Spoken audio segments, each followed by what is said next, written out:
So yung mga ina ko, nandito tayo sa Governor Luis A. Ferrer National High School and tarang bibigay tayo ng mesa. So ayan mga ina ko, ito yung room kanina na nilinisan namin pero dahil walang table, so nagbigay na tayo ng teacher's table. So tara, pasok natin.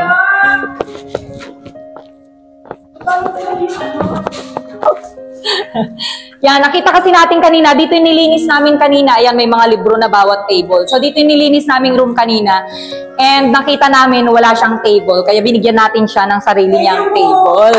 Ayan, nagagawa ng Brigada Eskwela. Ayan, nakatulong pa tayo kay Madam. Yan, so yan, ito na po ang table ni Madam. Tanan! Yes! Yan, ang ganda. Ito pala ang harap. Yan. Yan. Yes po, syempre, bibigyan ka ba naman namin ng hindi maganda? Kasing ganda mo po yan. Yan, from Marvelous Chapter and Ibana Itawis po. Yan. Samahan ng Kababaihan, Marvelous Chapter. Yan. So, ayun na nga po si Madam. Halos hindi na nga po maalis sa aking likod. Ayan. And syempre, sobrang pasalamat nga pala niya sa atin. And syempre, nagpapasalamat nga rin po pala kami sa iyo, Madam.